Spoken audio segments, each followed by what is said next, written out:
Hi hello ನಮಸ್ಕಾರ ಎಲ್ಲರಿಗೂ. Welcome back my Umesh Infotech YouTube channel.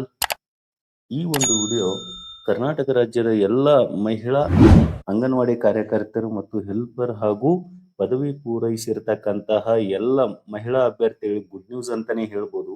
ಏನಪ್ಪಾ ಅಂತಂದ್ರೆ ಈ ವಿಡಿಯೋದಲ್ಲಿ ಈಗಾಗಲೇ ಸೇವೆಯನ್ನ ಸಲ್ಲಿಸ್ತಿರ್ತಕ್ಕಂತಹ ಅಂಗನವಾಡಿ ಕಾರ್ಯಕರ್ತರಾಗಿರ್ಬೋದು ಅಥವಾ ಹೆಲ್ಪರ್ ಆಗಿರ್ಬೋದು, ಅವರು ಬಡ್ತಿಗಾಗಿ ಕಾಯ್ತಕ್ಕಂತಹ ಸಂದರ್ಭಗಳಿದಾವೆ.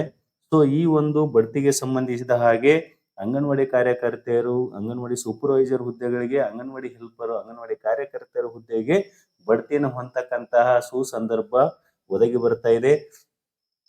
ಸೊ ಇದಕ್ಕೆ ಸಂಬಂಧಿಸಿದ ಹಾಗೆ ಕೋರ್ಟ್ ಏನ್ ಹೇಳಿದೆ ಅಂತ ನಾನು ಈ ವಿಡಿಯೋದಲ್ಲಿ ತಿಳಿಸ್ಕೊಡ್ತಾ ಇದ್ದೀನಿ. ಸೊ ಇಲ್ಲಿ ನೀವು ನೋಡ್ತಾ ಇರ್ಬೋದು, ಮೇಲ್ವಿಚಾರಕಿ ಹುದ್ದೆಗೆ ಅವಕಾಶ, ಪ್ರಕ್ರಿಯೆ ಶೀಘ್ರ ಪೂರ್ಣಕ್ಕೆ ಹೈಕೋರ್ಟ್ ನಿರ್ದೇಶನ, ಅಂಗನವಾಡಿ ಕಾರ್ಯಕರ್ತರಿಗೆ ಬಡ್ತಿ. ಸೊ ಈಗಾಗಲೇ 2015 ಒಂದು ಅಲ್ಲಿ ಗೈಡ್ಲೈನ್ಸ್ ಪ್ರಕಾರ ಕೇವಲ ಸೇವೆಯಲ್ಲಿ ಸಲ್ಲಿಸ್ತಕ್ಕಂತಹ ಮಹಿಳಾ ಅಭ್ಯರ್ಥಿಗಳು ಏನಿದ್ರು ಕಾರ್ಯಕರ್ತೆಯರು, ಅಂಗನವಾಡಿ ಕಾರ್ಯಕರ್ತರು ಅಂತವರನ್ನ ಕೇವಲ 50% ಬಡ್ತಿಗೆ ನೇಮಕ ಮಾಡಿಕೊಳ್ಳಲಾಗ್ತಿತ್ತು. ಆದ್ರೆ ಇದೀಗ ಹೈಕೋರ್ಟ್ ಇಲ್ಲಿ ಏನ್ ಹೇಳಿದೆಪ್ಪ ಅಂತಂದ್ರೆ 100ಕ್ಕೆ 75ರಷ್ಟು ಹುದ್ದೆಗಳಿಗೆ ಅರ್ಹ ಅಂಗನವಾಡಿ ಕಾರ್ಯಕರ್ತೆಯನ್ನ ಬಡ್ತಿ ಮೂಲಕ ನೇಮಕ ಮಾಡಿಕೊಳ್ಬೇಕು ಅಂತಕ್ಕಂತ ಒಂದು ಮಹತ್ತರವಾದ ಆದೇಶವನ್ನ ಹೈಕೋರ್ಟ್ ನಿರ್ದೇಶನ ನೀಡಿದೆ. ಈಗಾಗಲೇ 2015ರಲ್ಲಿ ಅಧಿಸೂಚನೆ ಹೊರಡಿಸಿದ್ದಂತಹ ಕೇಂದ್ರ ಸರ್ಕಾರದ ಮಹಿಳಾ ಮತ್ತು ಮಕ್ಕಳ ಕಲ್ಯಾಣ ಇಲಾಖೆಯಲ್ಲಿನ ಮಹಿಳಾ ಮೇಲ್ವಿಚಾರಕಿ ಹುದ್ದೆಗಳಲ್ಲಿ 50% ಸೇವಾ ಜ್ಯೇಷ್ಠತೆಯ ಆಧಾರದ ಅಡಿಯಲ್ಲಿ ಪದವೀಧರ ಅಂಗನವಾಡಿ ಕಾರ್ಯಕರ್ತೆಯನ್ನ ನೇಮಿಸುವಂತೆ ನಿರ್ದೇಶಿಸಿತ್ತು.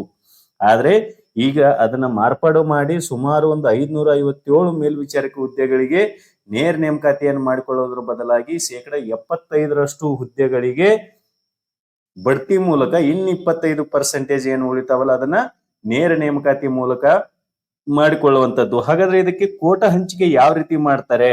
ಈಗಾಗಲೇ ಸೇವೆಯನ್ನ ಸಲ್ಲಿಸ್ತಿರ್ತಕ್ಕಂಥವ್ರು ಅಂದ್ರೆ ಅಂಗನವಾಡಿ ಒಂದು ಇದರಲ್ಲಿ ಪದವಿ ಪೂರೈಸಿರ್ತಕ್ಕಂತಹ ಮತ್ತು 5 ವರ್ಷಗಳ ಒಂದು ಸೇವಾ ಅನುಭವ ಹೊಂದಿರತಕ್ಕಂತಹ ಅಂಗನವಾಡಿ ಕಾರ್ಯಕರ್ತೆಯರಿಗೆ 50% ಬಡ್ತಿ ಹುದ್ದೆಗಳನ್ನ ಮೀಸಲಿಡಲಾಗಿದೆ.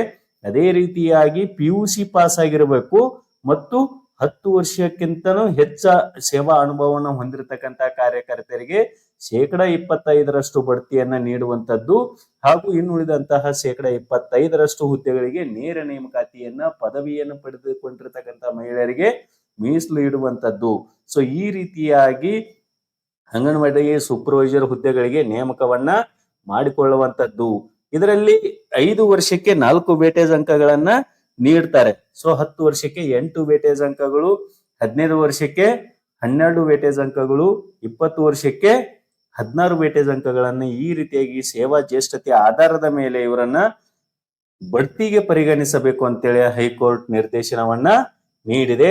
ಸೊ ಯಾರೆಲ್ಲ ಅಭ್ಯರ್ಥಿಗಳು ಈ ಒಂದು ಅಂಗನವಾಡಿ ಸೂಪರ್ವೈಸರ್ ಹುದ್ದೆಗಳಿಗೆ ಆಕಾಂಕ್ಷಿಗಳಾಗಿದ್ರು, ಸೊ ಅವರು ಈಗಲೇ 25% ಹುದ್ದೆಗಳಿಗೆ ನೇರ ನೇಮಕಾತಿ ಕೂಡ ಇರುತ್ತೆ ಇಲ್ಲಿ.